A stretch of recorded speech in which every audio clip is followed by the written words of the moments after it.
My whole life they didn't want me Taste the to do shit. You know motherfucking what I freedom. mean? You know what I'm Saying saying? what you gonna do, where Get you kind gonna of go, crazy sometimes, you know what I'm how you saying? You gonna just make got some shit out money. here I mean, push, you know what I'm saying? Me, the way I work is I keep operating because I never fail, you know what I'm saying? I fall, I pick myself back up, I keep going, you know what I'm saying? I don't give a fuck what happens, you know? King's You Logic, can't take me Female down. D. There's no force in Hey, this yo, world that Juan, can fucking cancel my what's going energy. up? Fuck it, Get you down know? here. Let's go, Feel man. the key, what? I'm back. Lace the track. Already twisted, no need to introduce. Get lifted one line. Political rap, milk, killing cancer like pills. Pop the general, it's arsenic. Retarded to the flame. Go against the grain, feel the same numb pain. Fuck shots, grab the bottle. Getting hollow, run for cover like the day after tomorrow. You can say it's chill, life's cold, but keep it real. Undercover, lost the battle, but still won the war. Dark side of the force, mind trick, transform. Jedi John Connor, doing what you wanna. Puffin' nails, hydroponics, getting lost in the madness. Sustained at the level that you practice. On my own planet while I bring it back to Earth. Crashing like a comet and I'm coming feet first. Fuck that, already spent and it ain't no apple pie. Try to tell the truth when you living in a lie. Hello, what's up, and welcome back to another episode of Tills from the Chris, a mucosal melanoma survivor podcast. I'm your host, Chris White, mucosal melanoma survivor, thriver, and advocate.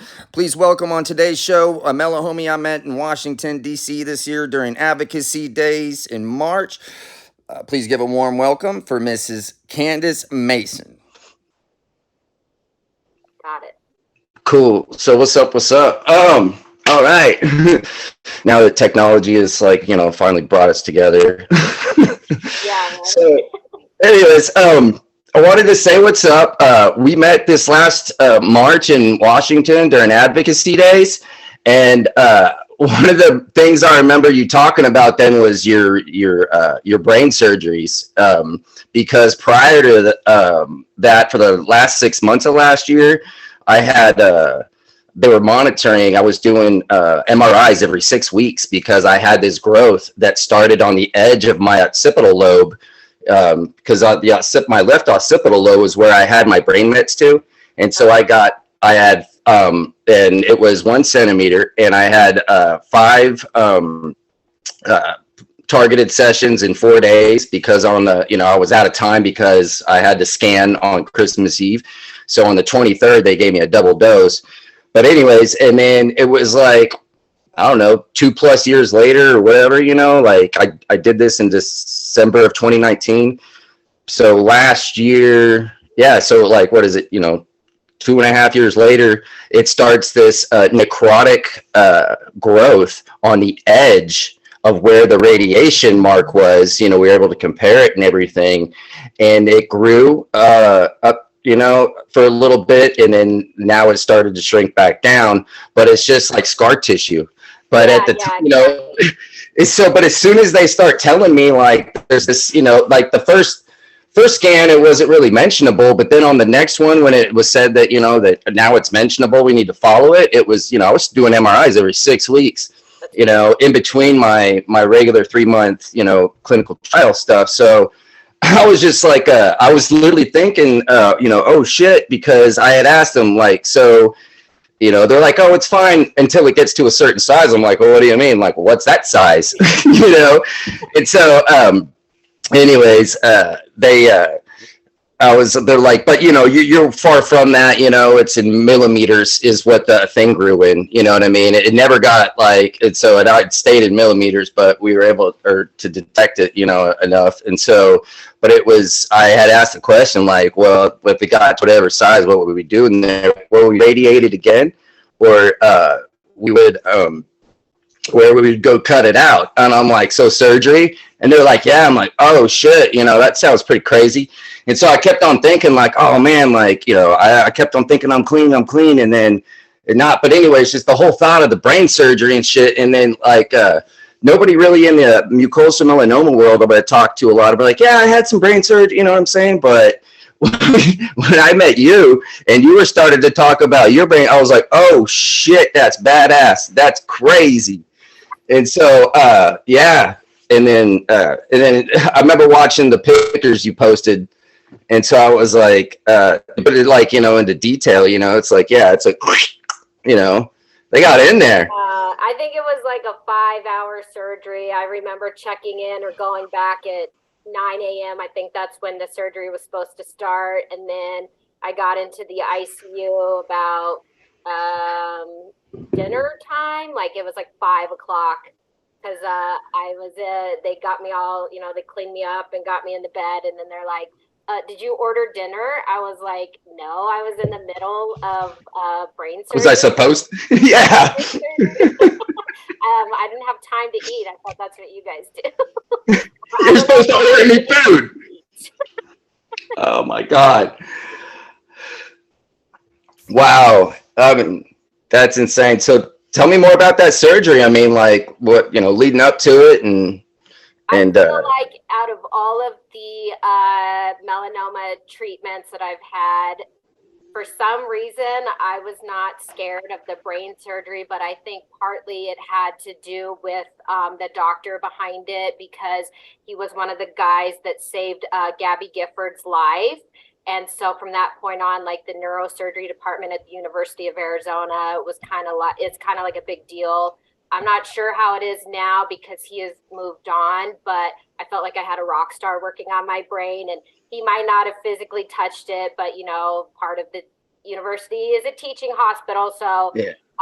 Everybody I met along the way, I just felt like I was in the right hands. And I'm really a big science nerd and I love medicine. And so I was just pretty pumped about it. I was more scared of the radiation because I don't know. It's weird. Like you don't feel anything, but you kind of do. And then I ended up having a seizure. So yeah, I would say brain surgery was, I don't know. It went a lot smoother than I thought it was going to go. So how many radiation treatments did you have? I had 4 high doses. I don't know the dosing amounts, but so I had 3 tumors on my brain originally. 2 of them had to be surgically removed. I like to say they were like the size of a quarter on, each lobe or each hemisphere. And then I had a tiny pea-sized one in the back as well. That was too small that they didn't want to do surgery on that. So we were hoping that after brain surgery, and I had to have some immunotherapy first, that the radiation would take care of, any of the seedlings that could have been left behind from the tumors being extracted, and just get rid of that little guy on the back.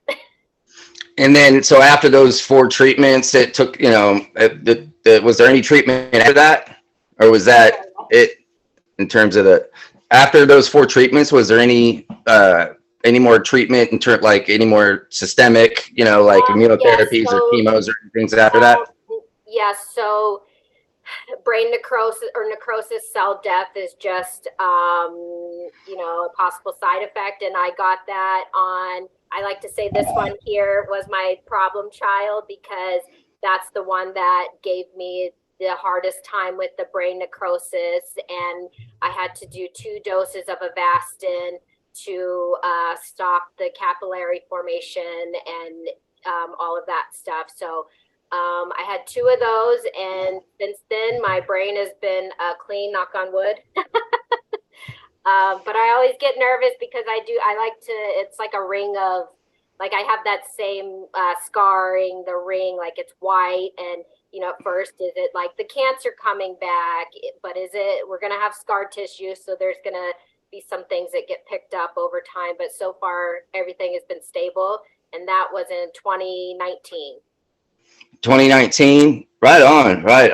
Like diagnosed in 2017 with melanoma, and from there that's been my life. So from your diagnosis to your last treatment was it like little less than 2 years, or because I say mine was like 18 months, because I was a little bit behind you. I was 2018 diagnosed, and then last treatment was January 2020. So I was diagnosed August 2017, and then I got rear-ended in September of 2019, and we thought it did spread to my lung, but then I started getting these weird headaches, and I finally had an MRI for the first time. So then that's when we learned that I had the 3 tumors on my brain, and that trumped everything. And we were hoping, the immunotherapy would take care of all of that stuff, which it did. So I'm very fortunate and grateful to be here. Yeah, that's it wasn't standard to do both MRIs and CTs when you were scanning. When you were just doing, were you just doing CTs or just PET scans, or what was your standard? Yes, I had PET scans, and I know it's radiation full, but then after you've had brain surgery, you're just like, okay, well, how much is a lot of radiation? And being a former scientist, well, actually, I still don't know what I want to be when I grow up, but I'm always going to be a scientist. I don't know. I feel like every melanoma patient should have a brain MRI because melanoma is likely, well, in my case, I don't know about yours, but melanoma No, yeah. in the brain and the lung, there's different types of melanomas, but, mine was on the skin. So a lot of people, it can spread to the brain and the lungs. And I feel like we just all need a brain MRI just for, just peace of mind. Well, that's what I was going to bring up is that's what we definitely have in common because, with mucosal melanoma, like it is known, like, no matter where your primary is and, it has to be in a mucous membrane, I was anorectal, but for me, like, I was already diagnosed with local metastasis because, I had that lump in my groin, you know what I mean? Yeah. And so it was already going to my my lymph node system. And yep. And so it was, it's already started to travel and it's aggressive, but, just being, involved in everything over the last couple of years, it's just seen the pattern. But yeah, definite metastasis always goes to lungs, liver, kidneys, brain, you know what I'm saying? And so basically once it starts metastasizing at all, it's just like, you got to start having that, to my opinion, brain MRIs, you know what I'm saying, at the same time you're doing CTs. And so if, and my thing was every 3 months, no matter what. And then, that's what it is now. But even when I was going through all my treatment, if I had something come up in between, I wasn't going to wait till my next scan session. I would go scan right then. You know what I'm saying? Yeah. So I also had it spread to my spleen and pelvic wall. So, where mine started up here, it like went up and down, where yours went out and up, right? Yeah, because mine started as a hemorrhoid, and then after it went to my lymph nodes, and then further out. And after I had my surgeries, from the lymph node and my hemorrhoid, I did radiation to my rectum, to kill any of that. And the thing was like, it never came back to my original site, and that does it to some other mucosal melanoma patients. But for me, it never came back to my original site, but it did go to all my other parts of the body and everything and stuff. And it went quick. And so, it was, there's no, it's guessing, it's like throwing stuff at the wall, hoping it stick, you know what I'm saying? And like, that's the scary part of it. It's so nuts, and so like, somebody has to be the guinea pig. And it's like, okay, my whole thing was like, do treatment, you know what I'm saying? Like, keep something going, don't stop. I mean, like, there's no time, like, to wait for this or do that. I mean, like, I've said this before, but I fought cancer like I was building houses because, I used to be a home builder, and it was sense of urgency. You know what I'm saying? Like, you'll never get the house built if you're just waiting. You got to make that, put the schedule in, make people show up, make it happen. Like, you know what I'm saying? Like, yes, no, same. It's that warrior mentality, mindset, like when you're faced with this, you only have a few options. And for me, I chose to fight it with Western medicine. And I'm not trying to get into that debate, but that's what worked for me. And I do have my faith to get me through as well. But I've always been a go-getter. So that's how I approached this. And, I have a family of my own, but nobody understands the science or the things quite like I do. So, you have to advocate for yourself, and you have to learn real quick. A lot of new things. Right, most definitely. So you said you did immunotherapy, right? What was your last part of your treatment? So I had after everything. I had in 2017. I had my first trip, I guess. I don't know, with immunotherapy. I did Opdivo, but I was stage 3 at the time. So the only way I could get medicine was with the Checkmate 238 clinical trial, because it's stage 3. I don't know what it is now, but at the time, nothing else is available because you have to be like stage 4, right? They didn't have the Opdivo Yervoy combo in 2017. Was that or is that still in clinical trial? Or? I'm not sure, because I had my original site was on my nose, but then I had one cancer cell detected in my chin. So I don't know if that was the reasoning behind it. But then flash forward after I got rear-ended and all the metastases came to life. That's when I did the Yervoy Opdivo combo. And I think that's really what, of course, with surgical intervention and the radiation, I think that's really like what my body needed. But so after that, like with the brain stuff, just trying to heal my brain from the surgery and all the radiation, I had that Avastin, which is marketed as a chemotherapy, but it just stops, the blood flow to the area. That's crazy, because that's when I had my brain metastasis, it kicked me out of my TIL trial. Like I was literally like, so I'm the last, I'm the last to get dosed in this trial. That's why my scan date was, on the 24th of December, and so, and they're telling me this news on the 10th. And so they literally at that meeting, said, hey, we should probably, consider calling hospice, selling your affairs, because what we had to do was, and she had already talked to the people in Colorado. I'm in Dallas, and she said, you would have to stabilize it or reduce it. And so, but, you have to go see the radiologist, and everything. And, no matter what, got to get insurance approval, but, you're going to end up having to make a mask. And then, it turns out, and that's what I ended up doing. But it took 6 days to get approval, wasted.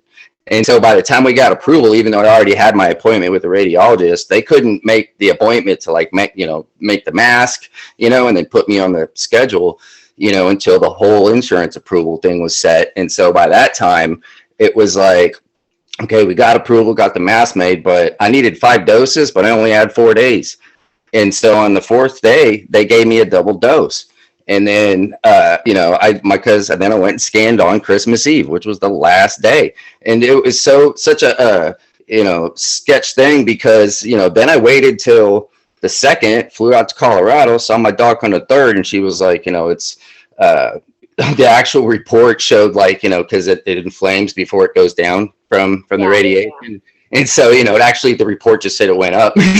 So I'm glad I didn't pull to read it, but I mean, that's what I was chilling and doing. But the whole thing is the treatment, it's like once it goes to your brain, and especially in mucosal melanoma scenario, it's because the membrane right there, the blood barrier. And so it's like the way your treatment works throughout the whole rest of your body is definitely different, when it goes to trying to go to your brain, because of the membrane, and it just doesn't travel the same. And so, it was like they had to show that they stabilized or reduced it, but it's just, it doesn't, it's that serious. You know what I'm saying? It's like what works for you in your rest of your body, you can't necessarily always assume it's going to work, Well, and it's like even after healing or, going through the healing process with my brain, my brain was so inflamed between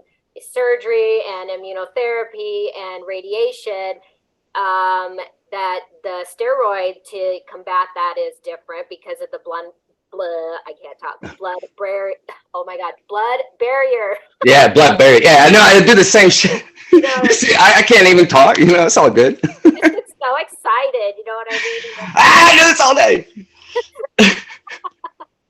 But, even though we had a different type of melanoma, it's just the struggles that we all face, but then what comes out of it that we all face, you get it or you don't. I'm I swear, I'm a whole different person, post-cancer, than I was pre-cancer. Not just, what I'm saying, how I eat, everything. Well, not everything, but especially like just habits and stuff. You know what I mean? Like I just it's all different, and I'm still trying to figure out what my limits are because of all the I definitely my body took kind of a beating, so it's like I'm not trying to attempt to go test it like I would have been prior to the cancer. You know what I mean? Like I can, what I mean? Like it's I'll get the winded, ness and stuff or whatever, and so I'm still building, on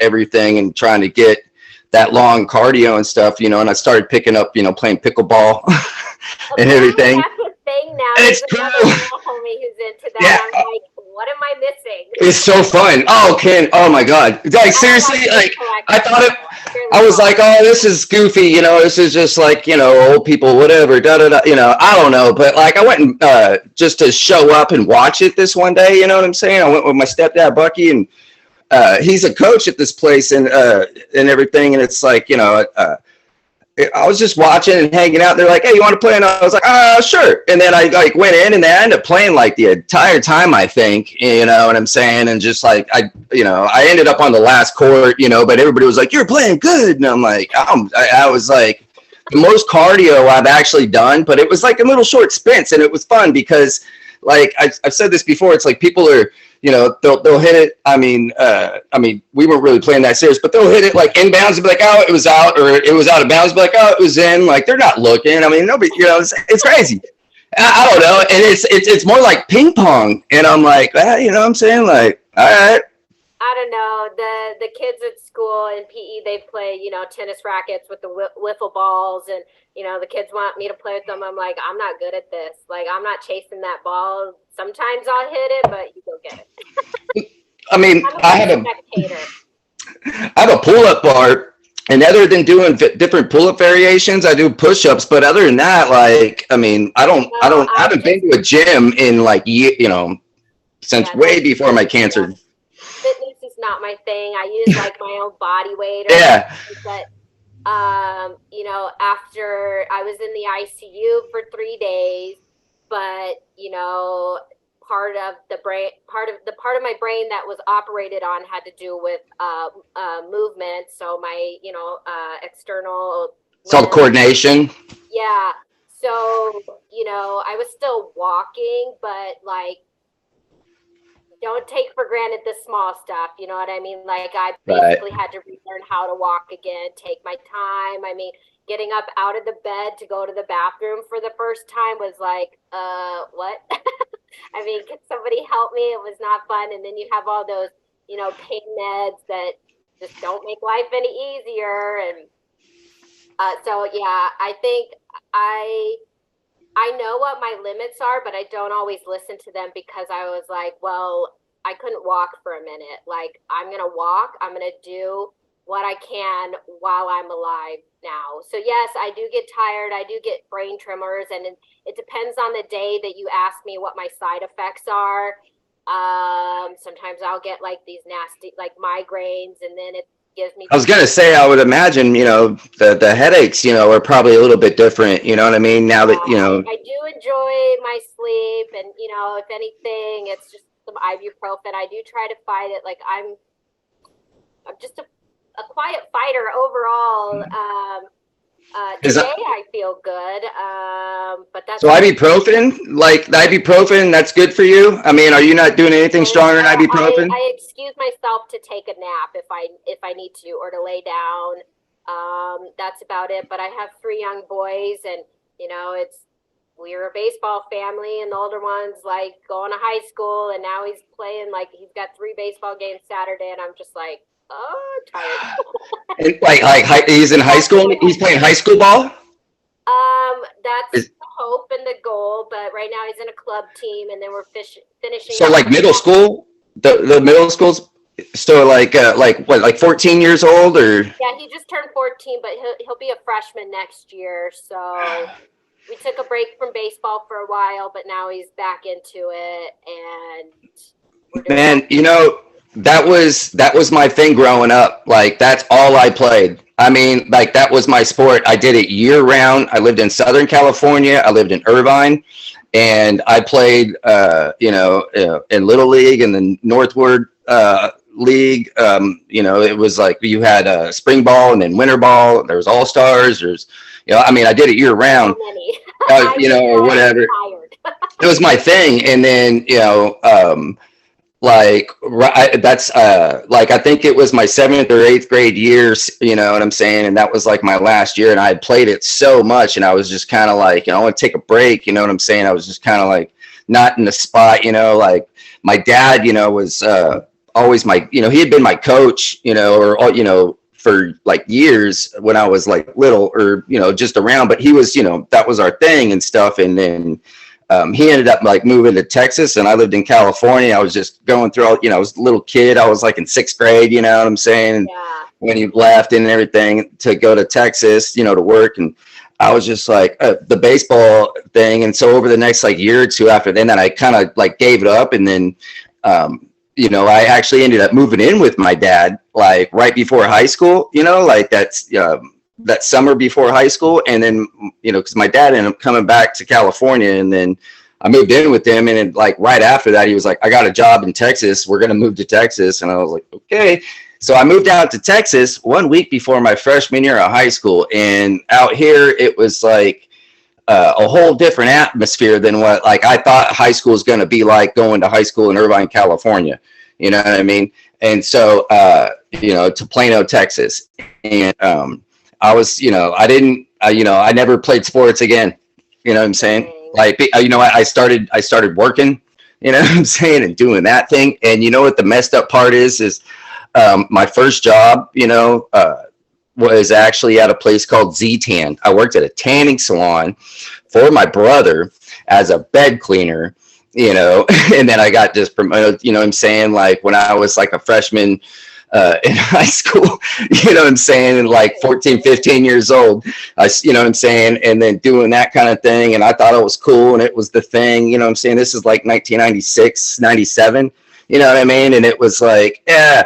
And, it was like selling the lotions and the smell of the atmosphere and the stickers and, like the goggles and like just the, I was like, talking to all the cheerleaders at school, and, you know what I'm saying? Like I was cool because, I was the kid from out of town that, works at the, and then, I ended up going to work at like legit jobs after that, like to Subway and moving on when I was 15 and everything that was closer to home and stuff. But, it's like, it's kind of like when I think about it now, I'm like, man, that's kind of a fucked up full circle kind of a thought, you know what I'm saying? Like, because when I got diagnosed, they're like, it's not, you didn't get it from the skin, it's in your mucous membranes, it's mucosal melanoma, and so, they start explaining that it's 1% of all melanoma. And I'm like, oh, that's pretty rare. And then they're like, and then out of that 1%, you're like, a fourth of that or something, and I'm like, oh my God. So I'm like, well, what causes it? They're like, oh, we don't know. And I'm like, you don't know? They're like, yeah, we don't know what causes mucosal melanoma. And it's like, it's not like I'm out there like, bleaching my, sunbathing my rectum, you know what I'm saying? Like, how would you do, you know what I'm saying? Like, what is that? Like, and so I felt like, and I still to this day, and I'm like, it pisses me off because I'm like, they don't know what causes my cancer. Like, I mean, they barely know how to treat it. You know what I'm saying? And so it's like, how can you tell someone like how to prevent it if you don't know what caused it? You know what I'm saying? It's so, and so it's like, all right, I don't know. So like the research, and right now the research is trying to treat it, but like in addition to that, like, one, like I would love to see more on like trying to figure out how to, what causes it, but also, but the survivorship, you know what I'm saying? Like of those, that have, all the logistics on that. And, the MRA has got the rare registry, which has been set up now, for a minute. And that like, I don't know, maybe about a year or so. And like, that was started from, some mucosal melanoma patients, and caregivers and survivors and stuff. And so it's set up for that to try to, pull up some data to give the researchers to go, here it is. What's up? Like, here's a bunch of data, help us figure it out. And, they can try to, clinically come to a, figure out what they got to do to run, whatever to, figure this out. But it's like, I'm on these Zoom calls every week, you know what I mean? And they're on Saturdays, they're Canada, pretty much, anywhere in this hemisphere to like Europe. And then we do one on Friday night, for people in Australia, because they're like 15 hours away, because for us, Friday night, it's for like Saturday morning for them, and they have a huge cutaneous, population down there, like cutaneous melanoma. It's insane. Like the biggest in the world. But mucosal melanoma is like, like a couple years behind, you know what I'm saying? It's like yeah, so is America. All of America. Like, that's why we're doing what we're doing. It's like, wow. So, I'm trying to get my passport in order because I would love to start traveling around and going down to places and going, no, I mean, look what's going down. You know what I mean? Like, it works. Like, you know what I mean? Like, there's survivors, straight up. Like, I mean, I love watching everybody, grow, or, I don't know. I'm sure you're the same. I eat, sleep, breathe melanoma, try to shake it off, but it just keeps calling to me. Pretty much. I mean, it's exciting stuff. This is like a pretty solid year. You know what I mean? Like, it is like, and yeah, melanoma was a bad thing that happened to me, but I choose, because I know there's nasty stuff in the world. I choose to see the good in life. And, I took my story and I'm trying to, there is power to the patients for telling our stories, because we are the ones on the receiving end of all of this research. I have been in research, you know what I mean? I do. We are the you know what you mean. Like, no, we're going to tell you how it's going. Exactly.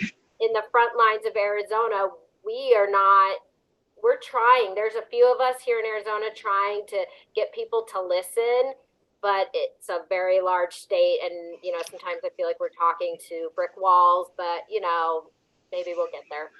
No, definitely get there. I mean, I'm sitting here thinking same thing. Like, where's the rep? I mean, who's the biggest, like, melanoma advocate, in North Texas? Why, how come I'm not hearing more about, what's going down everywhere? South covered, but it's whatever. Like, physically getting out there into the community, you know what I mean? Like, because we could do social media all day long, but when you meet people in real life and they're like, I had brain surgery because of skin cancer. They're like, what? Brain cancer? I'm like, no, it was skin cancer on my brain. Like, people don't realize. So I Vocal stuff, you know what I mean?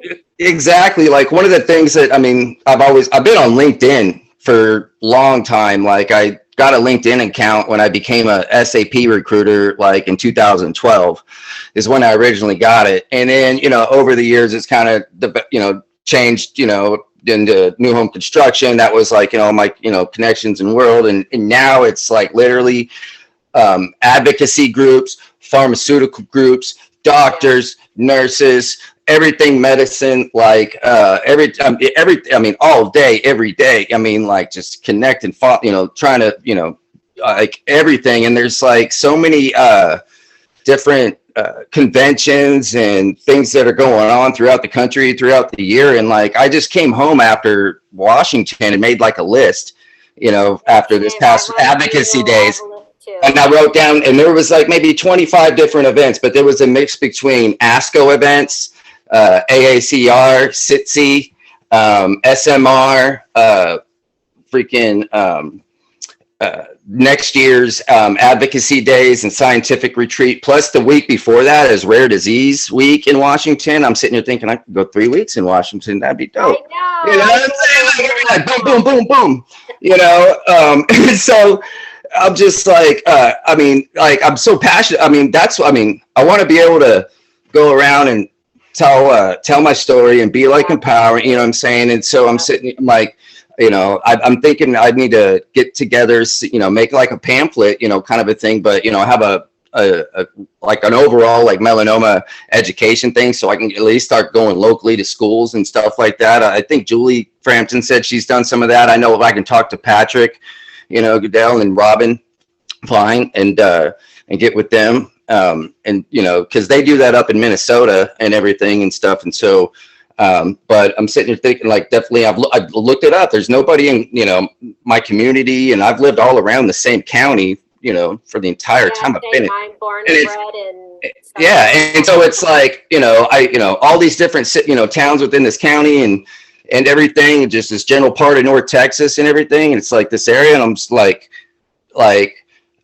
I mean, there's got to be a presence. I want to be that presence, you know what I'm saying? So I'm trying to reach out and just, think outside the box. And for me, that's been like real different because, it's like me coming out of my ordinary, you know what I'm saying? Like, I had to come out of my recovery from cancer when COVID started. And so like, I had to, kind of do that in this loneliness. I live alone. I was like, I didn't have a wife or kids, you know what I'm saying? I built this house, you know what I'm saying, when I was sick, and you know what I'm saying, because I was a builder and I was, I had like life and responsibilities now, and I'm like, but it was like, it was crazy because couldn't go to therapy in person, but you could do it virtually, and it was like, it just, I just didn't feel like anybody really got me, and when I, you know what I'm saying, and so. It was just like, it was a messed up time, you know what I'm saying? Like way to recover, you know what I'm saying? Like, you had to redo a lot of your same time frame, right? Yeah, mine was more like, but I had to go to my scans by myself for the first time, which they're not allowed to come in with you and everything. I'll wait in the parking lot, right? Go by myself, no problem. And the first times were scary, but I did it. We did it. We made it. So how often do you scan now? What's your regimen? Every 3 months I get a CT and a 4-part CT scan and a brain MRI. I just had those recently. I did read the reports. I believe they are good, but my brain's okay. But my lung is where my left lung is where I had 2 tumors. And so there's always that scar tissue there. And it's necrotic. Yeah. So is that what they call it? In the report, they go prominent lymph node. And I'm like, okay, well, this has been on the last report. What do you mean by prominent now? Like, I know we're lighting up, but like, has it grown? Yeah. But Scriptive. then it says no new metastases in the next sentence. And I'm like, so what is it? Anyway, so I go to the oncologist at the end of the month to get the real word. They have to put that kind of language sometimes in the report, the people that write it, you know what I mean? Like, that's what they have to do all the, so, yeah. But when you read it, oh, shit. Yeah, I don't know. I feel like I've gotten good at reading these reports. Yeah. Be a radiologist. Right. Especially now, torture. Did you throughout like your treatment, did you read your reports as they came through, your portals and stuff and everything? I'm a scientist and I love numbers. Oh, okay, yeah. To know numbers mean things, and so I was the one that actually caught my eosinophilia the first time I had immunotherapy with the Opdivo. My eosinophils started to climb and they got to like the severe level, and so it was just a quick steroid taper, but like that's when I started getting the colitis or the bubble guts, I like to call them. You had the colitis also? Yeah, and I call them bubble guts, but officially it's colitis. But I had a bad case. Oh my god. Like, that's the worst. That is the worst. How long did it last for you? Oh my god. So basically, by the time like I was diagnosed, I had like 6 months worth of the treatment before like my scans were clean, prior to ever having an MRI, and I was having the eosinophilia. So we stopped treatment, and then I never felt like 100%. But, whatever, it is what it is. And then 2019, that's when I thankfully got rear-ended And that's what saved my life, because it really started to Right. Wow. Yeah. So yeah, that's insane. That's just wild to hear you saying, like, what the, you know what I mean? And that's what, you know, even though melanoma or Skin Cancer Awareness Month is coming to a close, we have to keep telling our stories, you know. Especially important for you as a male, because I have a stubborn husband and I have 2 stubborn boys, and they don't always, you know, care about their skin or skincare. And Well, I mean, I'm sure. I'm not saying that you have mucosal melanoma, but just no, but look at me now. I have to protect my skin because, like, well, I mean, I always did before. I mean, you know, when I was talking about this with, I think, Robin or Kristen or somebody, but it was when I was a kid, I used to wear bullfrog.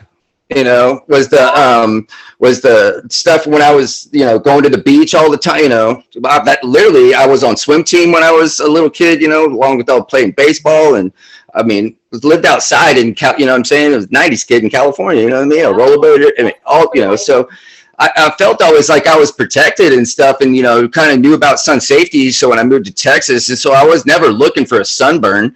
You know what I'm saying? Like, if I knew I was intentionally going to go, like, swimming or do this and that, I was, like, always like, yeah, I'm going to go, you know, sunscreen it up, you know, because out here it's like everybody likes to go to the lake, and definitely it's a pool thing throughout the summer and all that, you know what I mean? And, you know, you can always go down and, like, float the river, you know what I'm saying? They do that and stuff, but the whole lake thing and going to the pool, you know what I'm saying? That's a big thing.